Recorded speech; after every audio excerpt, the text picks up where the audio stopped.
Já bych ještě chtěl podotknout k tomu, že bych docela rád věřil tomu, co v dokumentaci a v posudku uvádíte. A hlavně k tomu čtyřpruhu. Argumentuje se zde územním plánováním a územními plány jako v něčím, co nám zabrání v tom, aby se nestala z vestecké spojky varianta JVK.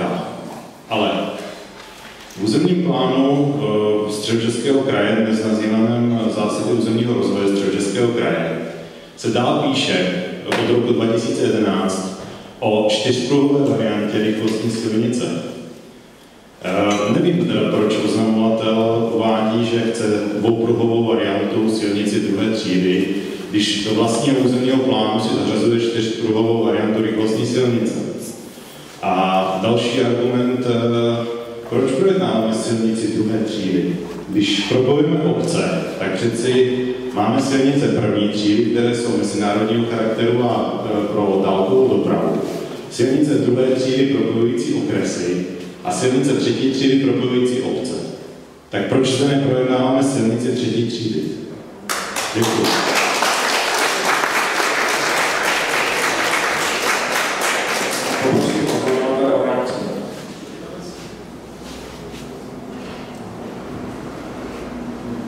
Bych něco řekl z pozice projektanta. Do projektu jsme zařazovali vlastně návrh kategorizace silniční sítě. Tento návrh není zatím schválen, ale takto jsme ho tam zařadili a dodali.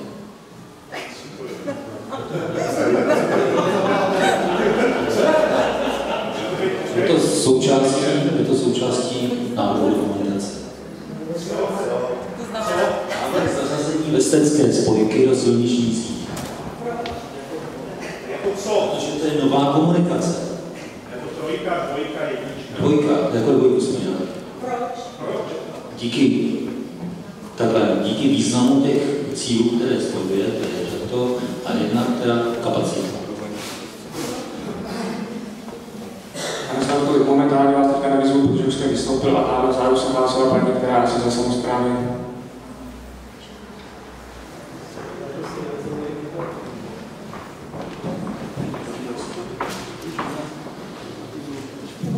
Tak dobré odpoledne, mé jméno je Olga Hromasová, jsem starostka městské části Praha-Petrovice. My nejsme přímo dotčenou městskou částí, nicméně dostali jsme ten podklad na vědomí, takže tak jak dlouhodobě prostě s tou stavbou, s tím záměrem nesouhlasíme, tak bych tady jednoznačně za městskou část vyjádřila stanovisko, že naše městská část tento typ stavby považuje za území, kam se ta stavba umísťuje, za naprosto nevhodnou lokalitu. Je to v blízkosti Mlýčovského lesa, v blízkosti území chráněného také z hlediska ochrany přírody a krajiny, což je Botyč. A jsme toho názoru, že prostě ministerstvo by nemělo k tomu vydat souhlasné stanovisko a opravdu zvážit ještě jednou ty dopady do toho životního prostředí a krajiny.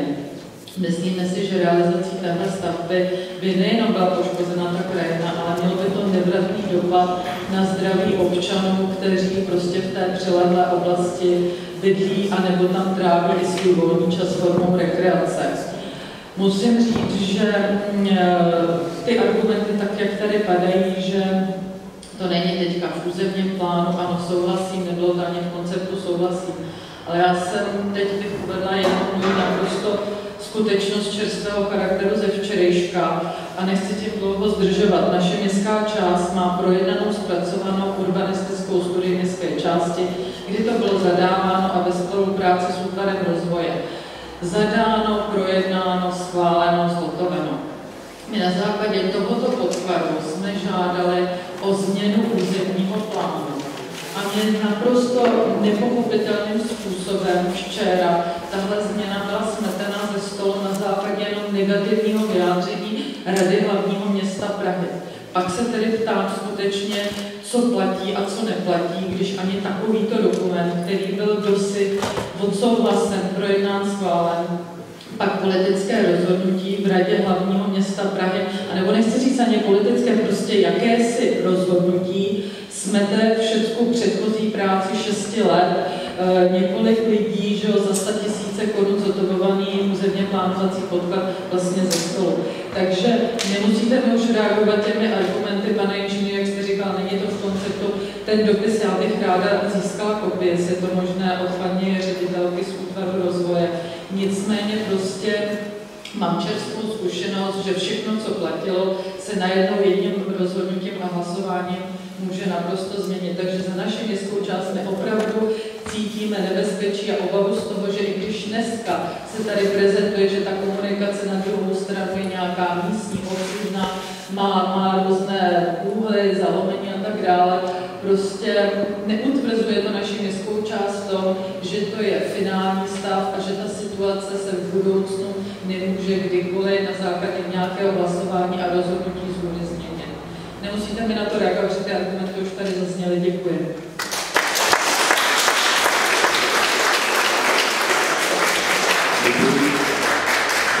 Jenom bych zmínil, že na hlavní město Prahu ani útvar rozvoje města tady nikdo není, takže bohužel na to nemůže být jako z tohoto hlediska reagováno a zeptám se, jestli je ještě do přítomen, kdo se nevyjádřil ze samosprávy nebo správního úřadu. Byla tady paní starostka Smudák, celé díky dalšímu vystoupení starostů. Rozumím. Studii, kterou tady samozřejmě mám taky a můžu ji předložit, existuje i v elektronické podobě, tak mě najednou vyšlo, že ta křižovatka bude zahlcená. Křižovatka tvaru Diamant, jak jsem se bavil s odborníkama na dopravní stavby firmy Skanska, tak je jedna z nejkapacitnějších možných křižovatek. Ta nejvíc kapacitní je tady takový ten štydlístek a tohle to je hned potom ten Diamant. Ta v tom navrženým má propustnost podle toho mýho zdroje kolem 60 000, 70 000. Dovedete si představit, když bude fungovat komerční zóna západní Průhonice, což je teda ten nám dobře známý Aerospektrum, plus komerční zóna za Šeberovem, což je to Tesco, a začnou se vrhat ty auta z dálnice a na dálnici, když už dneska všichni dobře víte, že 2x nebo 3x týdně ta dálnice stojí až do Průhonic, hlavně směrem jakoby do centra, do Prahy. Takže to je taková jedna drobnost pro mě naprosté nedůvěryhodnosti zpracovatele posudku. Druhou nedůvěryhodnost vám, nebo druhý takový důkaz vám nebudu říkat, ale najděte si ho v pondělním vysílání zpravodajství 24 zprávy v 16:00. I on, tento odborník na slovo vzatý, dělal ty skvělé posudky na 5. května, se kterými místní obyvatelé zásadně nesouhlasí. Tolik k těmto výrokům. Dále jsem se chtěl obrátit tady na jednoho z mých předřečníků o tom, který říkal, že doprava v Praze klesá. Já vycházím z materiálu, který jsem si sháněl právě na to, abych mohl nějakým způsobem udělat aspoň v mých očích věrohodný posudek, takže jsem vycházel z ročenky TSK. A tady je takový grafík, abyste viděli, jak roste doprava, je to od roku 61 do roku 91, takže ano, doprava v Praze klesá rapidně, padá úplně dolů, za chvíli tady nebudou jezdit vlastně žádný auta. Takže to k těm věcem. A pak ještě, když se obrátil k důvěryhodnosti tady našich zástupců z ministerstva životního prostředí, padlo tady cosi o nezákonnosti jejich jednání. Já jsem nelenil a prostudoval jsem si zákon 100/2001 sbírky o EI, kde v paragrafu 1 odstavec 3, dovolím si citovat, abych to neskomolil, za účelem posuzování vlivu na životní prostředí je získat objektivní odborný podklad pro vydání rozhodnutí, po případě opatření podle zvláštních právních předpisů a přispět tak k udržitelnému rozvoji společnosti. Tak to mě tam zaujalo hodně a vzhledem k tomu, že my, co sedíme v zadějc a vidíme tu verbální komunikaci mezi paní Žírkou Hlanovou a panem Ládyšem, tak už jenom to o něco svědčí. Já nejsem psycholog, ale mám pocit, že ty dva lidi stojí na stejné palubě a nejspíš za stejným investorem. Paragraf 5, odstavec 2, stále stejného zákona, a cituji, Při posuzování vlivu záměru na životní prostředí se vychází ze stavu životního prostředí v dotčeném území v době oznámení záměru. V dlouhodobém záměru se jednotlivé etapy posuzují samostatně a v kontextu vlivu záměru jako celku. Takže tím já jsem přesvědčen, že ze strany ministerstva nebo úředníků Ministerstva životního prostředí a konkrétních 3 úředníků, který tady vidíte za mnou, dochází právě k porušení toho, že posuzují zvlášť křižovatku, zvlášť vesteckou spojku. A můžu vám říct, že jsem to konzultoval, já jsem laik, já nejsem právník, konzultoval jsem to s právníky a právníci v tom shledávají možnost podání žaloby, takže pokud náhodou, a na to taky čekám, nechci to dávat hned, ale čekám, co vypadne z životního prostředí, jestli shodí EIA na křižovatku, včetně Vestecký, a nařídí to posoudit jako celek, když ne, tak Hnutí pro Prahu 11, kterého se tato problematika velmi dotýká, je připraveno ze svých zdrojů zaplatit právníky a podat žalobu na tyto úředníky, ne na Ministerstvo životního prostředí. To je organizace, ale zastupují ho jednotliví úředníci, takže do toho budeme. Co se týče mých současných výroků, řekl jsem je při plném vědomí, jasně, srozumitelně a zřetelně, a kdyby kdokoliv náhodou, kdo je za mnou a mě chtěl podat trestní oznámení, tak jsem plně k dispozici. Děkuju.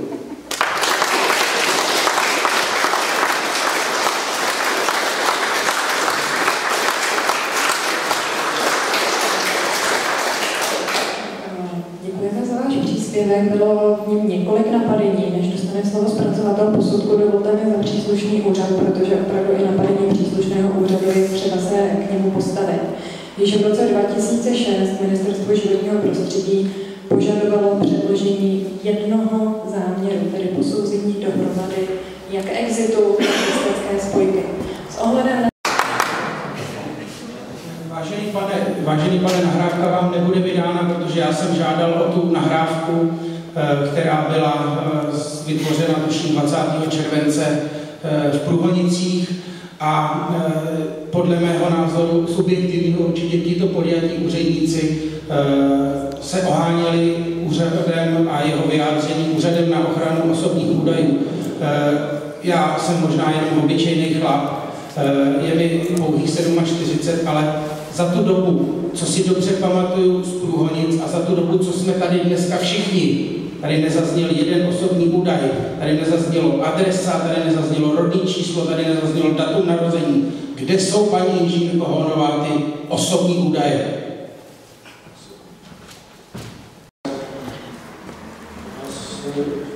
Z dlouhého dialogu, který tady proběhl, tak jsem si vytáhl 2 věci, které se nás týkají. Jedno je 127 metrů dlouhý most, který jsem zmínil, ten tam skutečně je a nevím, jaký to má vztah 4pruhu nebo 2pruhu. To je prostě most takto, ne křížení. A co se týká, že v dokumentaci je uvedeno, že by mohl být, nebo že je to děláno tak, aby kdykoliv mohl být rozšířen na 4pruh, předpokládám, že to je v nějaké jiné dokumentaci, ale toto pravděpodobně naší dokumentaci není. Je tam naopak jednoznačně řečeno, že dokumentace a vyhodnocení vlivu je zpracována pro 2pruh a týká se pouze 2pruhu a v žádném případě nemůže být použita pro 4pruh. Děkuji. Nyní předám slovo panu starostovi Zápotockému. Neposuzuje možnost připojení překladiště Metránc a neposuzuje jenom z toho krátkého výčtu možnost vytvoření 4pruhové komunikace. Dvoupruhová komunikace si myslím, že je nesmysl, protože komunikace skutečně se musí posuzovat její kapacita podle toho, odkud kam vede a co spojuje s čím.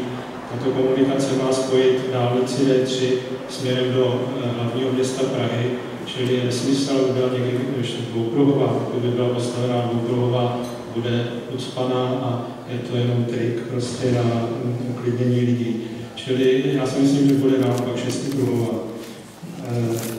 Ten koridor je pro 4pruhovou komunikaci stačí 23 metrů široký. Pro dálniční komunikaci 4 pruhy plus 2 ústavné. Spočítejte si to, 1 pruh 3,5 metru, zbyde vám ještě 1 metr na svodidla.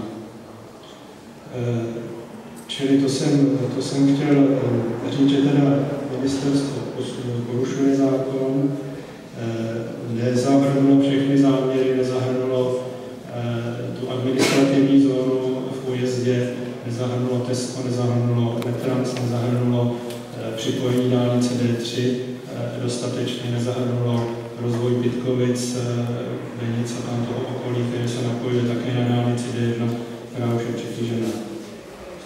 Ještě jsem tady chtěl k paní starostce Hrmasové z Petrovic, ona tady říkala, jak je teď proti a všechno.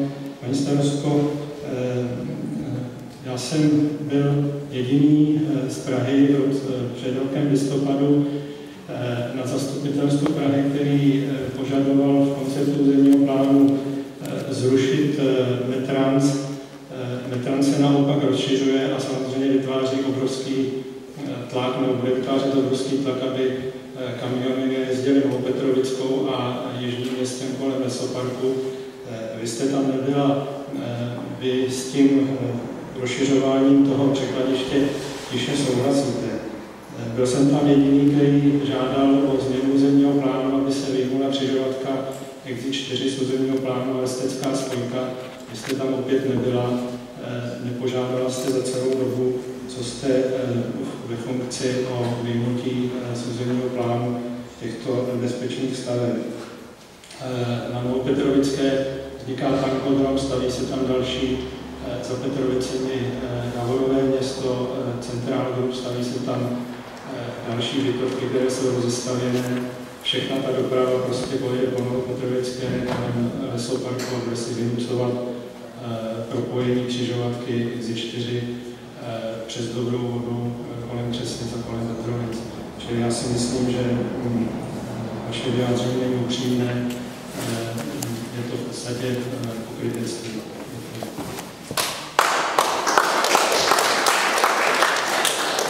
Děkuji, na obdobné připomínky bylo reagováno, ale ještě předám slovo zpracovatelů dokumentace, aby na něco zareagoval. Ano, budu reagovat. Myslím si, že už jsme to tady slyšeli minimálně po třetí nebo po čtvrté. Do dokumentace byly zahrnuty všechny plochy, které jsou zahrnuty do schválených územních plánů. Tak to je, jestli to je překročení zákona nebo není překročení zákona, hodnotit, pane starosto, nepřísluší vám, ale pouze soudu. Takže my to nepopíráme, že jsme to takto udělali, mluvili jste o Tesku. Tesko tam není, protože není v územním plánu a těžko hodnotit, nemá žádné napojení na stávající komunikační síť, tak jak jsme měli k dispozici údaje. Co se týká Metransu, tak Metrans nesouvisí přímo s touto komunikací. Zase je to představa, jestli bude prodloužen JVK nebo JVK prodloužen nebude. Na základě všech podkladů, které jsme měli k dispozici, JVK prodloužen nebude, nebo nikdo se na to dneska nechystá a nikdo nám nepředložil podklady, abychom je hodnotili. Co se týká 2 pruhů nebo 4 pruhů, vy konstatujete, že to bude zahlceno a že to bude 6 pruh. Nakonec odborný podklad, který byl předložen, tvrdí, že i ve výhledovém v konečném roce 2030 tato komunikace bude kapacitně stačit jako 2pruhová a opět zopakuju to, co jsem říkal na minulém veřejném projednání. Vyjádření pana náměstka Moska, hlavní město Praha je, že v tomto případě rozvoj území by se měl přizpůsobit komunikaci, nikoliv obráceně komunikace území. Toto jsou podklady, ze kterých vycházela dokumentace. Děkuji a nyní poprosím paní místostarostku Petrovic.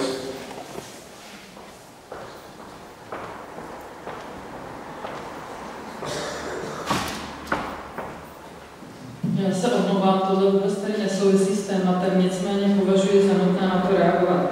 Pane starosto Zápotocký, vy všechny osoby, které se nepodepíší pod každý papír, který vydáte vy, nebo jakési vaše sdružení, samozřejmě považujete za své nepřátele. Já jsem tady v úvodu se představila jako starostka městské části Praha Petrovice. Já se nepersonifikuji jako já osoba fyzická s městskou částí, tak jako to léta činíte vy. Já tady prezentuji veřejně stanoviska, která k této problematice zaujala Rada městské části, zastupitelstvo městské části. Když se podíváte do hlasování, tak jsem pro tato usnesení hlasovala, dokonce jsem řadu z nich navrhovala. Byla bych ráda, abyste se oprostil od těchto osobních útoků a abyste se konečně podíval do katastrální mapy hlavního města Prahy. V těch pamfletech, které tady zveřejňujete, že jakýsi metrans u Petrovic, je to na katastrálním území u Bříněvsi. Já nevím, proč se s tímhle problémem neobracíte na starostu u Bříněvsi. Buďte tak laskav, udějte si v tom pořádek a jasno. A co se týká vašich stanovisek, když se neprojednával metrans a zásady územního rozvoje, já pokud jsem byla ve své funkci a měli jsme možnost se k čemu se vyjádřit, takže jsme se vždycky vyjádřili na základě usnesení zastupitelstva městské části a rady. Děkuji a omlouvám se za zdržení. Děkuji. Nechci vypracovat nějaký spor. Paní starostka ovládá to zrušení metransu, proč jsme ho mohli dávat, my to taky nemám nějaká jasno.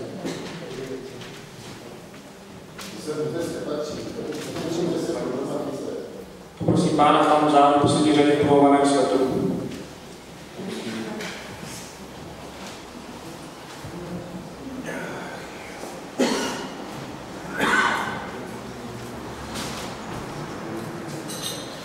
Dobrý den všem. Jako první bych se chtěl hodně omluvit obyvatelům Hrnčíř za Průhonice, protože největší průšvih spadne na Hrnčíře, když se na to podíváte. A je to vlastně kvůli Průhonicům, nebo kvůli tomu, jak obecní zastupitelstvo v Průhonicích. Jsem zastupitel městské části Praha 11 za hnutí pro Prahu 11. Úvodem bych chtěl říct, že tyhle ty prasárny, které se tady projednávají, jako je Veslecká spojka, křižovatka, s tím související komerční zástavba, MSI újezdy a podobně, tak co se týče občanů, které zastupujeme, tak s tím tvrdě nesouhlasí, protože těmito záležitostmi likvidujete rekreační zázemí jižního města a přilehlých oblastí, které má cirka 150 000 obyvatel, a touto zástavbou bude toto rekreační zázemí definitivně zlikvidováno. To je jenom Já jsem fascinovaný, s jakou bohorovností tady to auditorium, které bych rád nazval jinak, ale máte zakázané být expresivní výrazy, s jakou bohorovností přistupují k likvidaci tohoto zázemí zeleného jižního města a samozřejmě přilehlých obcí. Tady pan doktor Vyhnálek se baví a směje, podobně i pan inženýr Ládyš. Já bych na ně měl otázku. Je tady přítomen pan inženýr Ládyš. Já bych se ho tedy chtěl zeptat, odkud je jeho práce hrazená, to znamená práce posudku na křižovatce Exit 4 a práce na posudku Veslecké spojky. Odměna posudkáře je hrazená Ministerstvem životního prostředí. Výborně, že po obou případech. Je to ze zákona. Dobře. A rád bych se zeptal zde nepřítomného pana doktora Vyhnánka, kým jsou hrazené studie, které dodal KRIE, jak v případě Exit 4 a v případě Veslecké spojky. Pana doktora Vyhnánka jsme pocní oznamovatelé. Prosím konkretizovat. Já jsem neznámý občan, já nevím, kdo je oznámený. Ano, v případě Exitu 4 a D1. Ředitelství silnic a dálnic z České republiky. Není to náhodou Eurospektrum, o kterém tady bylo minulé povídáno, že zadavatelem je. Pokud se podíváme, tak všude oznamovateli a ředitelství. Já se ptám, je nebo není? Pro nás je to ŘSD. Kdo to hradí, se ptám. Ne, kdo je oznamovatel, kdo hradil studii EI na Exit 4. Musíte se ptát oznamovatele, který to platil. Ministerstvo neplatí dokumentáři ani oznamovateli. Jediné, komu platí ministerstvo, je zpracovatel posudku. Takže chcete od nás odpovědi na dotazy, které vám nedokážeme v tuto chvíli zodpovědět, protože tu ti zástupci nejsou. Může říct oznamovatel nebo zástupci oznamovatele potvrdit to, co teď řekl tým dokumentáře, že oni jsou placeni ze strany Středočeského kraje. To je možné v tuto chvíli potvrdit nebo vyvrátit. K Exitu tady nemáme zástupce, tak se na mě nezlobte. K Exitu není zástupce, ale víceméně přesně tak. A ta informace. Můžete mi tady ukázat zástupce ředitelství silnic dálnic, někoho, kdo by to hájil dnes Exit. Exit dnes projednáváme pouze jako související stavbu. Chcete potvrdit tedy to, co řekl teď tým dokumentáře ze strany oznamovatele, nebo je vám to jedno? Chci to potvrdit. Dobře, požádáme zástupce oznamovatele. Na to otázku odpovídali pán Cedil a pozorně poslouchal. Dobře, úžasná hra, patří to k součásti, ke koloritu tohoto projednávání. Dobře, pak bych měl další otázku na paní Honovou, která říká, že je v projednávání všechno v pořádku, že ty dva projekty spolu sice souvisí, ale že oznamovatel obou je někdo jiný a tudíž to nemůže být posuzováno společně. Mě by zajímalo, co se stane, když neprojde EIA na Vesteckou spojku a projde na dálnici, tudíž bude směřovat, teda respektive na křižovatku s dálnicí. A zrovna tak by mě zajímalo, co se stane a jak se ta situace bude řešit v případě opačném, to znamená, že projde EIA na křižovatku a nikoli na Vesteckou spojku, protože ty dvě stavby, nezlobte se na mě, spolu souvisí. I v jednotlivých dokumentacích se říká, že vlastně jedna stavba implikuje druhou a samozřejmě i z logické úvahy jedna stavba bez druhé nemá smysl. V tuto chvíli bych vám ráda připomněla, že EIA není rozhodnutí. Je to odborný podklad pro územní řízení stavební povolení. To znamená, že pokud bude takováto situace, co vy tady řešíte, oznamovatel může od stavby ustoupit a tu EIA vůbec nepoužít. Nepřistoupit vůbec k územnímu řízení. Jistě, to může udělat, i když má souhlas nebo nesouhlas, ale v tomto případě moje role je skutečně, že hodnotím záměr, kterým je investorem předložen, zda tuto stavbu mohou umístit do území a za jakých podmínek, anebo nemohou umístit do území. To je kompetence, která vyplývá ze zákona 100. Nic víc a nic míň. Čili ani nehodlám předjímat, co by, kdyby bylo. V tuto chvíli jsme ve fázi veřejného projednání. Mám za povinnost vyslechnout všechny názory, které se zazní, a ty potom promítnout do návrhu stanoviska. Paní Žilka, se omlouvám, ale to je z vaší strany naprostý alibismus, protože vy vlastně předhazujete jakási odborná stanoviska, na kterých pracovaly týmy a podobně, tak je předhazujete lidem k tomu, aby se k ním vyjadřovali, a když se k ním vyjádří, jako tady pan Strouhonec s dopravními zátěžemi, že se mu nezdají, tak samozřejmě to sklouzne na tom, že to je názor jakéhosi laika a že není absolutně relevantní.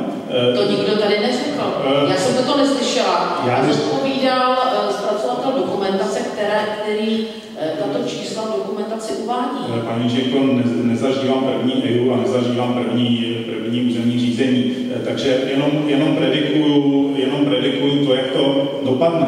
A já jsem si představoval jako úředník, teda jako občan, který platí úředníky, včetně úředníky na Ministerstvu životního prostředí, že Ministerstvo životního prostředí a její předplacení úředníci budou posuzovat synergické efekty jednotlivých projektů.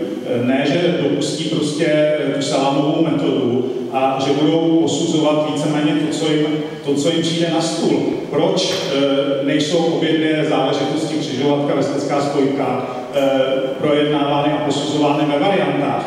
Proč tím není uděláno několik oponentních posudků, skutečně nezávislých? Víte, přeci stavba, to jsou dvě stavby, které rozhodují o tom, jak tady jihovýchod Prahy bude vypadat. A vy prostě bohorovně, co vám přistane na stole, to posoudíte, z toho uděláte jakýsi kompilát a to je všechno. kde je několik odborných posudků, který se k tomu, co jste dostala na stůl, budou vyjadřovat. Máte je?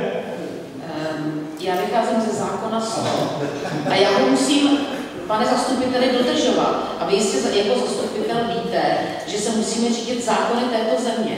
Takže v zákoně 100 není několik posudků a kdybychom ho udělali, tak nevím, kdo je bude hradit. Prostě to je zákon, který vychází ze směrnice a působí tady 20 let a není s tím žádný problém. Takže skutečně musím vycházet z legislativy. Vy uvádíte, že já nahodile posuzuju jakési záměry. Tyto záměry vycházejí, jak tady bylo opakovaně řečeno, z územních plánů.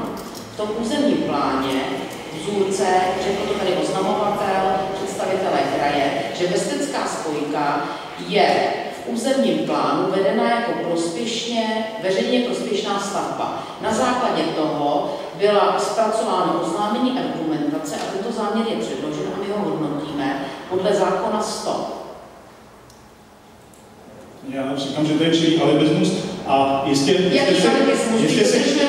jestli si občané udělají názor na to, jakým způsobem Ministerstvo životního prostředí hájí jejich zájmy, které se týkají ochrany životního prostředí.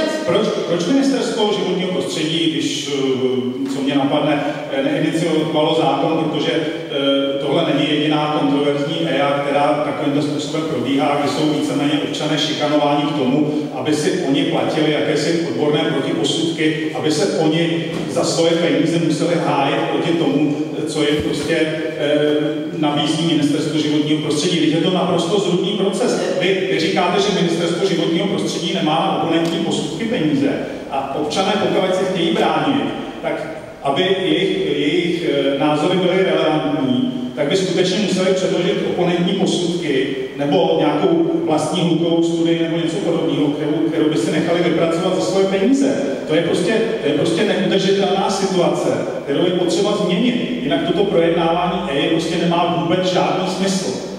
Děkuji.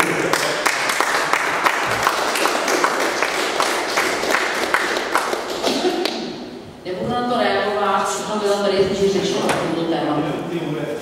Já možná jenom doplním, já tady nezastávám vůbec žádný názor investora a nikoho nehájím. Já ve smyslu zákona 100 tady provádím veřejné projednání, které je jeho součástí a nestojím vůbec na žádné straně, to vás ujišťuji. Ačkoliv už jsem byla již několikrát napadena, naprosto skutečně na žádném podkladu toto nestojí. My jsme tady proto, abychom vyslechli názory veřejnosti, názory dotčených orgánů a na základě vyhodnocení těchto názorů a na základě řečených vlivů potenciálních tohoto záměru na životní prostředí formulovali stanovisko EIA, které je podkladem pro rozhodnutí. Já ještě jednu větu za příslušný úřad. Vy říkáte, že veřejnost si musí najímat odborníky, aby měla tu protiváhu. Ten proces není samozřejmě jenom o tom, že by ministerstvo něco předložilo na stůl. Role ministerstva zde byla vysvětlena a toho procesu se účastní samozřejmě i jiné úřady, které hájí složky životního prostředí. Účastní se inspekce životního prostředí, účastní se krajská hygienická stanice, potažmo ministerstvo zdravotnictví, vyjádření jejich máme. Jaká vyšší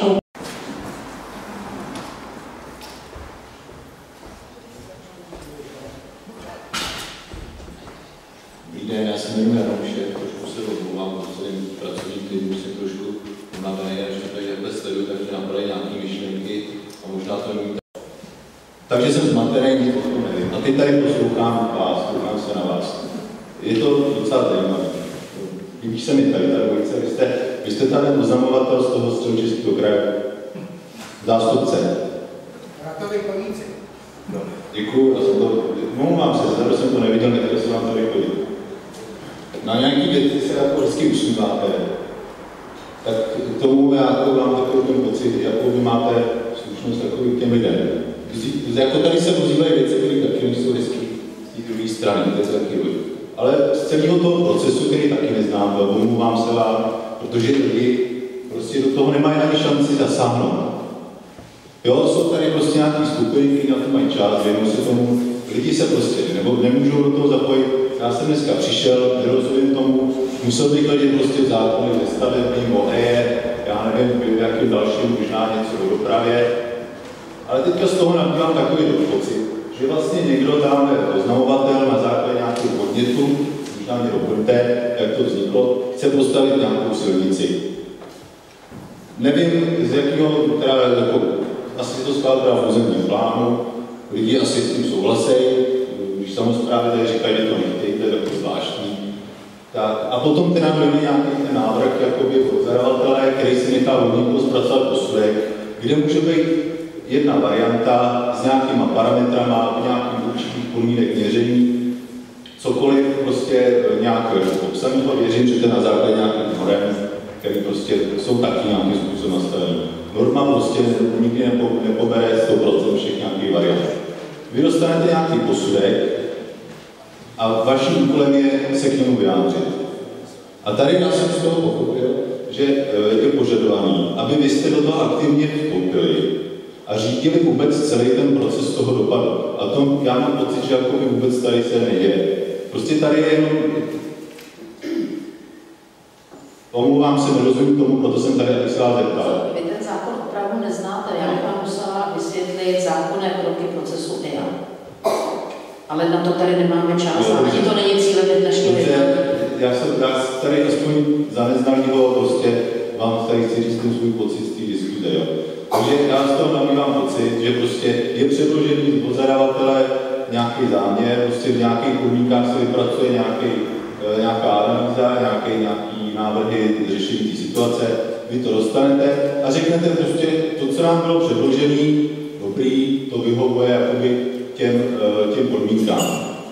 Někdo do tomu dá nějaký jakoby... Ano. My jsme nic takového neřekli. My tu dokumentaci, kde je popsán ten záměr, rozešleme a zveřejníme. K tomu se vyjádřuje řada orgánů, počínaje hygienou, inspekcí, samozřejmě samosprávama i státní správou a veřejností. Takže to není nějaký nahodilý náš názor. Tam je spektrum řady vyjádření, které my musíme vyhodnocovat a dál to projednávat v dalších krocích toho procesu. Vy rozešlete teda na nějaký ty další, akorát se to přijde o ten krok dál, a zase přijde to, nakonec je nějaké vyjádření, vrátí se to teda oznamovateli a tím teda on si na základě toho musí na to vaše rozhodnutí teda vrát ohled, to je podmínka tam schválení ty nadace, ten schválení toho dopadu. Výstupem procesu EIA je stanovisko EIA, které je odborným podkladem pro rozhodnutí. Většinou to bývá územní řízení, které končí územní rozhodnutí. Takže je to jakoby podklad pro rozhodnutí? Jedním z mnoho podkladů pro rozhodnutí, který se týká výhradně vlivu této stavby na životní prostředí. Jo, a potom teda rozhoduje o té stavbě stavební úřad. Takže on na to vůbec nemusí brát ohled. Takže je to taková hra, kterou tady vlastně hrajeme. Ne, ale tím, že neznáte zákon a tady říkáte nějaké závěry, je velmi zavádějící. On na to musí brát ohled. Když si přečtete zákon, tak musí. Takže já tomu opravdu nerozumím, protože když mi řeknete, bere na to ohled, ale rozhodne si vlastně podle toho, jestli to doporučené doporučit, tak je v tom trošku rozpor. Já si teda omlouvám za tu neznalost, konkrétní dotazy nemám, trošku jsem si chtěl v tom zorientovat, asi nezbude nic jiného, než se do toho zapojit, a protože mi přijde, že konání těch státních orgánů nebo nějaký samosprávy občas není takový, aby bylo potřeba možný, aby nějakého tady ještě města určitě, kdyby se dověděli, co se jim jako za vonama chystá, tak nevím, jestli by o tom byli spokojení a souhlasili. Oni si to určitě dozvěděli, protože ten zákon začíná zveřejňováním a každá etapa procesu se zveřejňuje. Všichni ty lidé jsou seznámeni, ať už na internetu, písemně a řadou různých způsobů, který ten zákon řeší. Ano, podle zákona.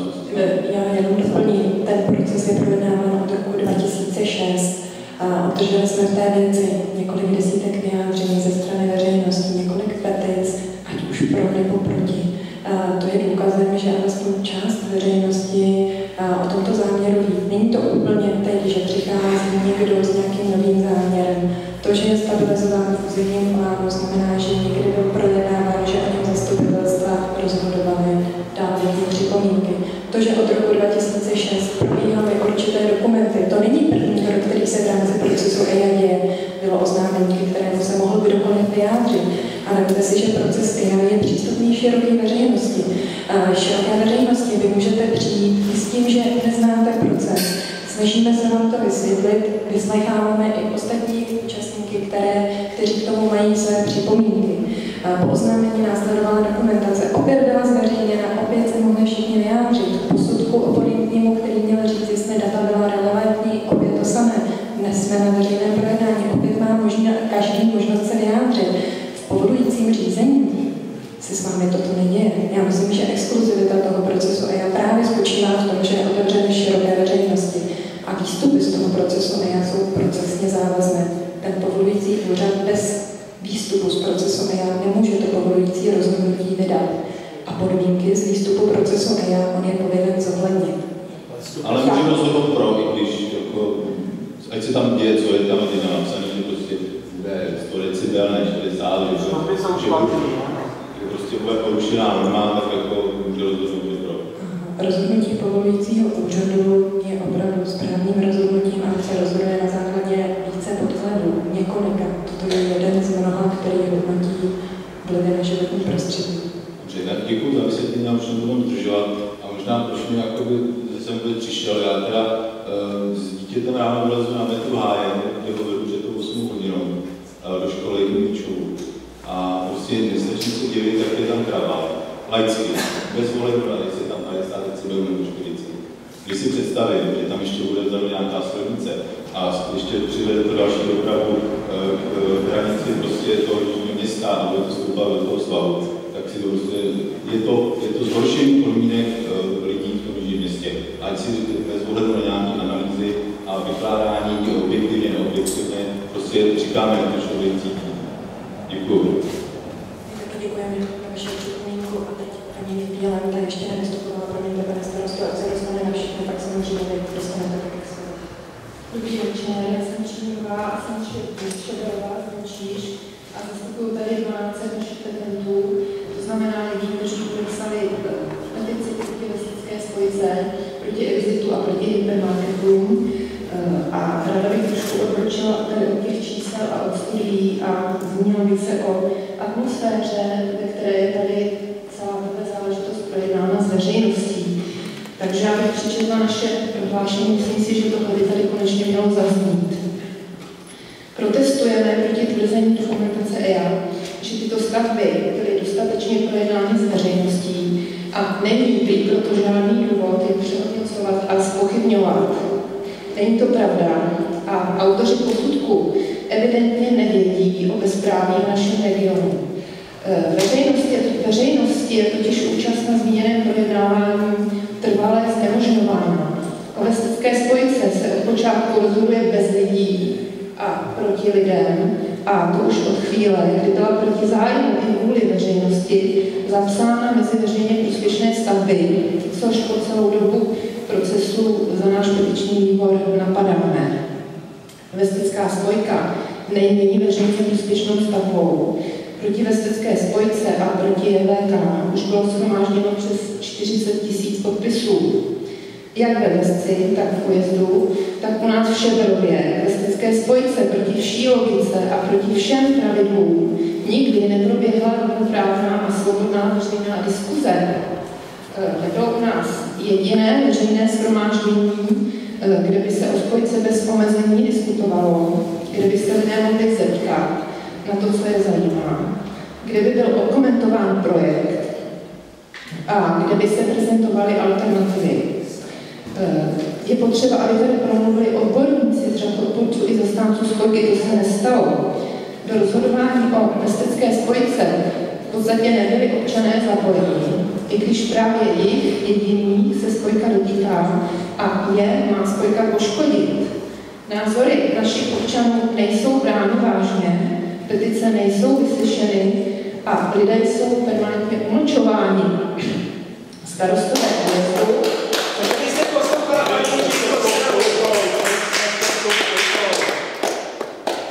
Starostové Újezdu, Šeberova a Vesce, pan Drahorák, paní Venturová a pan Švec si občany takzvaně nepouštějí k tělu. Naši občané chodí na všechna naše zasedání zastupitelstva, kde se o Vesnické spojce jedná. I když nás nikdy není tolik jako tady v sále na začátku, teď už jsme prořídli trošku. Loni totiž zažila naše starostka velké fiasko, když probíhala prezentace Teska. Tehdy si sezvala lidi do velkého sálu a to neměla zřejmě dělat, protože pod tlakem plné tělocvičny lidí musela tehdy nechat přepsat celé usnesení a výsledkem bylo zamítavé usnesení proti Tesku. Od této chvíle už se naše schůze konají striktně v místnostech, kam se vejde sotva pár lidí a v době, kdy většina z nich ještě v práci nebo na cestě z práce. Za celou schůzi smíme promluvit jen 2krát a máme k dispozici 2 minuty a pak už se nesmíme zeptat vůbec na nic. Tomuhle neříkám žádné projednání s veřejností, o kterém mluví dokumentace EIA. Když k nám na schůzi přijdou hosté ze sousedství, které má spojka právě tak poškodit jako nás, nesmí promluvit vůbec, a to i v případě, že jde o zastupitele nebo dokonce starosty. Tohle je nejen urážlivé a ponižující, ale je to v rozporu se svobodou projevu, kterou garantuje Ústava České republiky a s její základní listinou práv a svobod.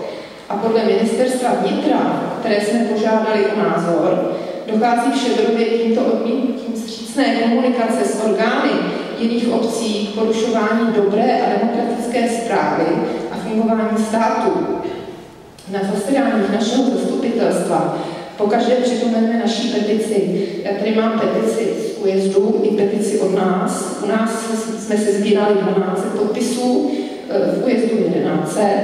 Je to v obou případech 60% obyvatel 15 let.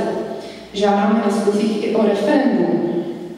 Občané vysvětlí, proč spojku nechtějí, že se bojí o zdraví svých rodin, že nechtějí žít učící spolnice dálnic a že jde přece o ochranu jejich území a jejich zdraví. A že především oni, a kdo také jiný, by měli mít právo o spojce rozhodnout. A skončí to vždycky stejně. Zastupitelé nechají lidi mluvit a pak s pohrdáním a arogancí odhlasují spojce podporu. A lidé odejdou jako spráskaní psy. A začínají si zvykat, že nevěřit politikům a nadávat na svého starostu je normální a že nikdy nebude rozhodnuto v jejich zájmu, protože dění v naší republice ovládá korupce. V našem zpravodaji se o vážných negativních dopadech spojky vůbec nepíše a tak se o nich lidé dozvídají jen z letáků, občanských sdružení, například Aliance Jihovýchod. Je to v podstatě stejné, jako to bývalo za hlubokého minula.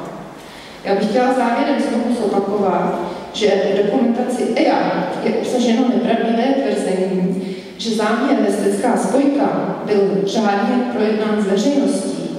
Není to pravda. A já to jménem našich občanů, 1200 petentů z Šeberova a 1100 z újezdů žádám o nápravu.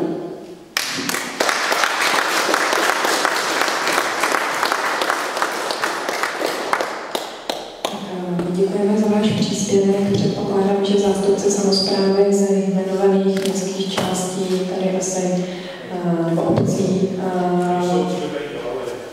Ne, já jenom říkám, že byly vlastně napadáni oni. Toto nevyřeší za vás Ministerstvo životního prostředí, protože my nemáme pod sebou samosprávu jejich chování. Vy jste se správně obrátili na Ministerstvo vnitra, takže v tuto reakci nám nepřísluší, jsme kompetentní k reakci na to, co jste v tuto chvíli uplatnila. Vzadu se hlásí 2 lidé. A ještě pan Levon nebyl na řadě, tak já navrhuji, pojďte vy jste ještě neuplatňovala připomínku a pak bychom si dali třeba krátkou 10minutovou přestávku.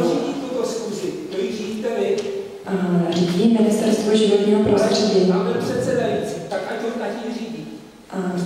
Můžu vás taktéž poprosit, abyste vstupoval, nevykřikoval.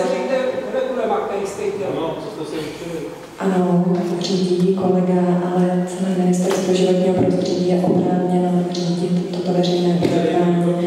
Prosím, dejme prostor tady zástupci další. Můžu dobrý den z Průhonic. Já mám jenom krátký dotaz. Když tady ten proces skončí... Pardon, můžu vás jenom požádat, odkud jste? Z Průhonic můžu. Když tady ten proces skončí, vy vypracujete nějakou studii, tu někam předáte s nějakým doporučením. jak dlouho to doporučení ta studie má platnost? Už bylo řečeno, že výstupem je odborné stanovisko s podmínkami, jeho platnost je 5 let. To znamená, v té lhůtě 5 let by mělo být zahájeno návazné povolující řízení. Takže když, nevím, jestli to bylo na vlastní oči, nebo teď ve středu byl pořád, kde mluvčí ŘSD řekla, že městecká spojka není zařazená vůbec do žádného dlouhodobého projektu ani střednědobého projektu, protože na to nejsou peníze, tak toto prostě se tady udělá, pak to 5 let bude někde ležet a pak se k tomu vrátíme znova. To je samozřejmě risk oznamovatele, kdy projde procesem EIA a ve chvíli, kdy nebude pokračovat v projekční přípravě, je dost možné, že platnost stanoviska uplyne a nebude ho možné využít jako podklad. Ale to je případ každé stavby. Dobře, já se jenom jsem se chtěl na to zeptat. Jo, děkuji moc. Celá ta komedie je zavaření. Já děkuji. Zároveň prosím pána. Momentní. Ano, přestávka. Dáme přestávku na 20 minut.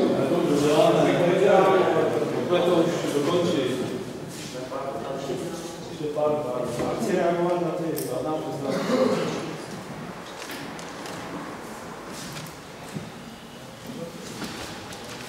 Vy máte to přes časy, ale my jsme tady gratis. Jsme tady vlastně v volném čase vážení. Víte, v kolik končí pracovní doba ministerského úředníka? Nenuďte mě to tady před vámi říká.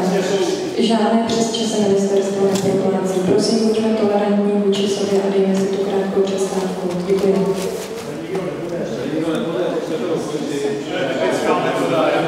Začneme potom 19:30. Děkuji.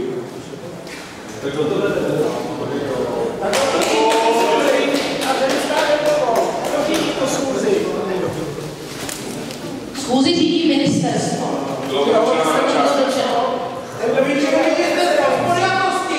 Nemá mikrofon to ministerstvo. Ukažte mi mikrofon, který má to ministerstvo. Teď vás dneska platí. Pardon. Tohle komedie je naprosto zbytečná, prostě berete občas čas, co z tohohle bude za výstupy, a dále jasný hlukový studie, který jsou jasně napsaný dále pánama a přes to vlak nejede, to je prostě naprostá komedie, myslím, že ty lidi to vidí a... Dobrý, ale akorát vám dají do držky teďka Venturu, vás to... Já jsem větší.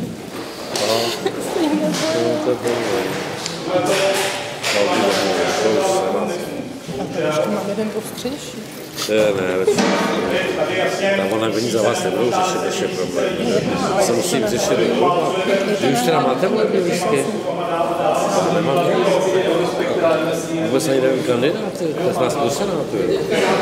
Já jsem to ještě nebyla zprostila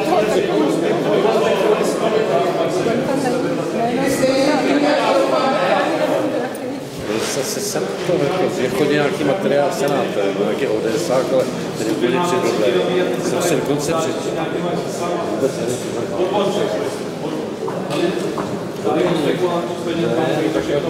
nejsou tady ty dámy.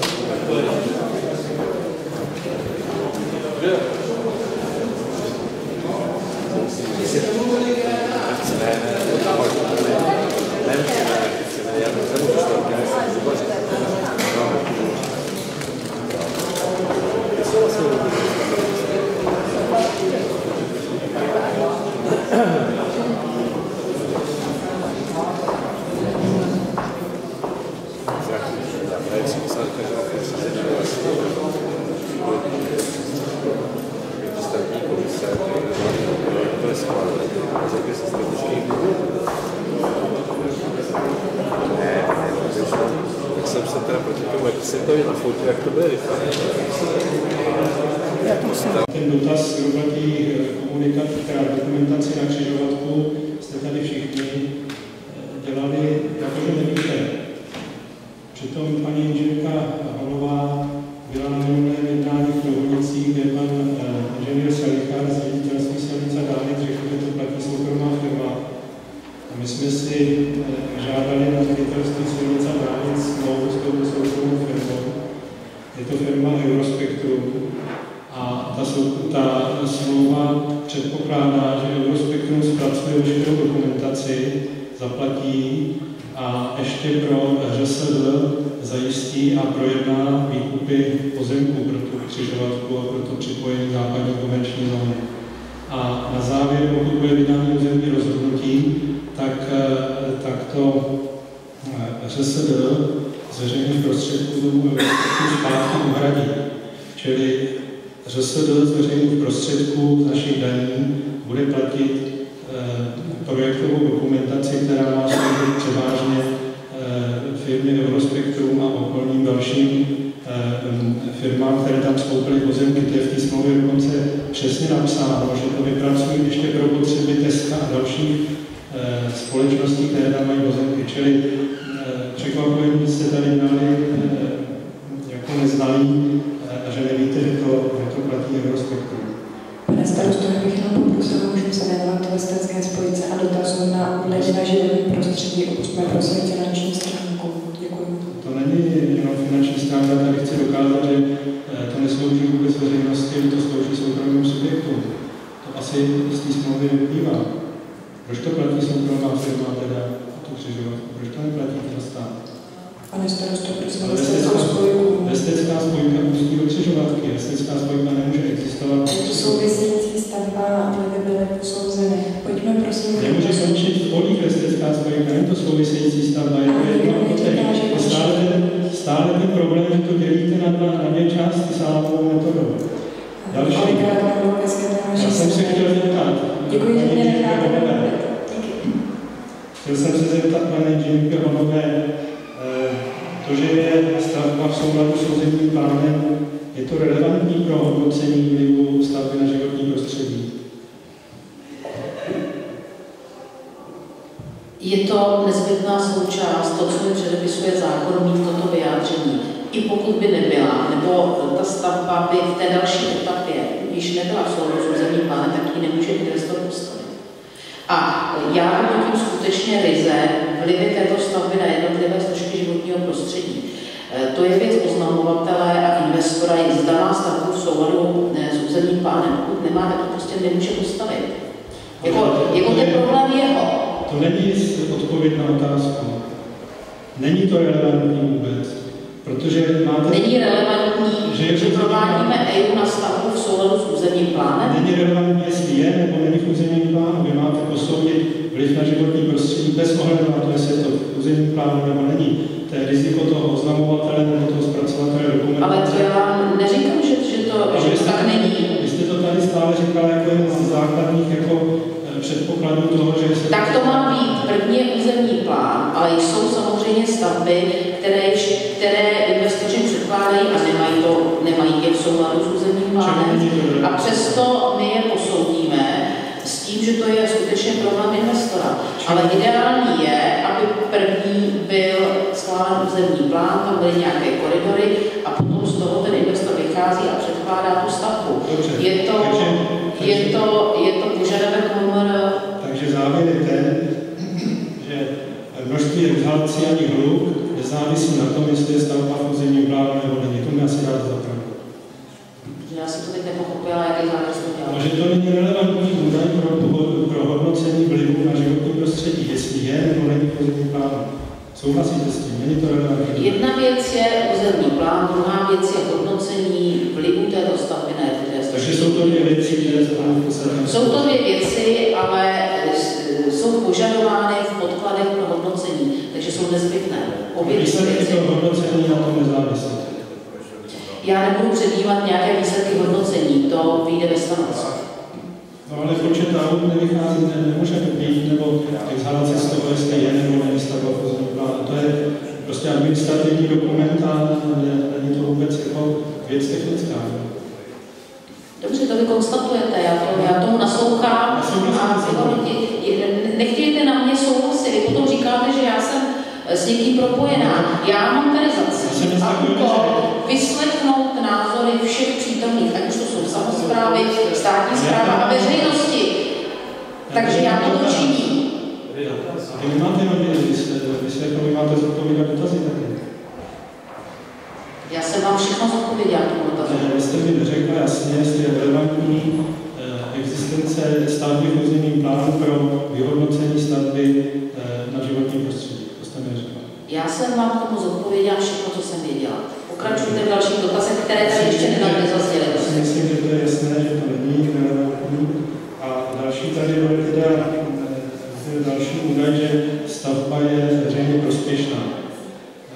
Pro ostatní jenom informace, že veřejnou prospěšnost schvaluje politický orgán, to znamená zastupitelstvo té které obce, a je to schváleno jako veřejně prospěšná stavba zastupitelstvem hlavního města Prahy a zastupitelstvem Středočeského kraje, a veřejnou prospěšnost nemusí nikdo zdůvodňovat. Je to prostě politické rozhodnutí.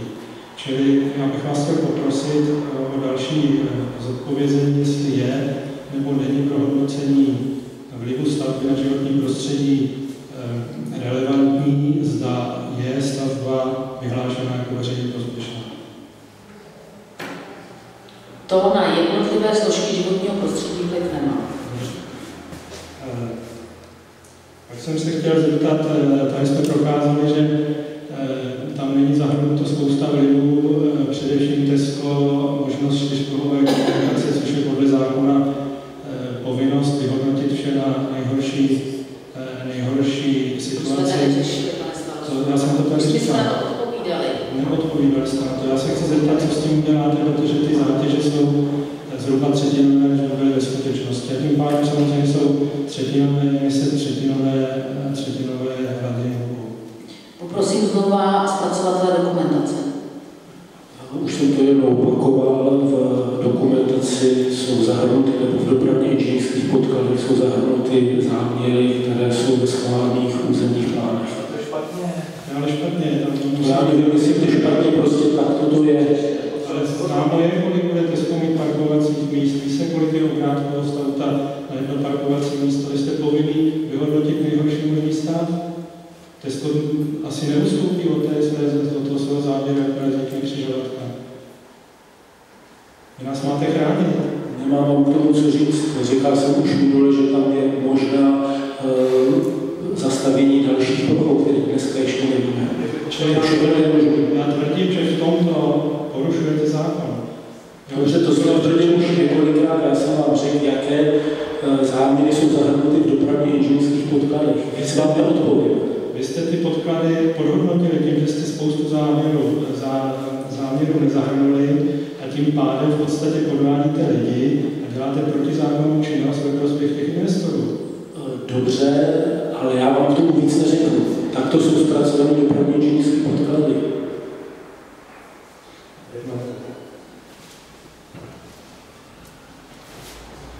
Takže já jsem se chtěl jenom zeptat, co s tím uděláte, neuděláte s tím teda nic. Teď s tím nic dělat nebudu. Čili nebudete to zahrnovat do toho posudku, tím pádem... Já žádný posudek nedělám, já jsem zpracoval dokumentaci a to jsem odevzdal. Jasně, ale v té dokumentaci to zase převzal pan Lánež, on se zase odvolává na vás, že dostal od vás takové zátěže, takže proto jsou tam vypočtené nějaké hladiny hluku, nějaké emise, a teda, že on zase převzal tu dokumentaci od vás, takže nemůže do toho také mluvit, takže nikdo vlastně to tam nezahrnuje, ty dopravní zátěže, které by tam vznikly ve skutečnosti, a já tvrdím, že to je podvod. Zkuste mi to vyvrátit. Já vám nebudu nic vyvracet, vy to uvádíte do svého vyjádření a to vyjádření bude vypořádáno v rámci posudku. Dobře.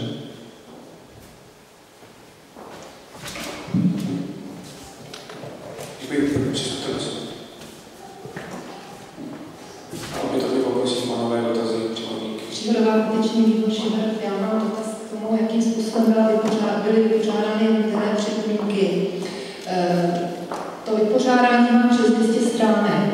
My jsme za náš petiční výbor a za Alianci Jihovýchod při připomínkování poslední dokumentace poslali 50 stránek připomínek. A v tom vypořádání jsme v 49 případech našli zmínku, že jde o opakovaně vznesenou připomínku a že byla vypořádána kdesi v předchozích komentářích. A není tam nikde uvedena stránka, kde ji máme najít. Já bych chtěla každou připomínku zvlášť hledat, tak to budu číst asi měsíc. Mně se tohle nezdá, ten způsob. Já si myslím, že by tam měly být uvedené stránky, na kterých se to vypořádání najde. A že by stálo za to ten posudek v tomhle směru přepracovat a ty stránky tam doplnit. Hledala jsem třeba připomínku, jaký vliv bude mít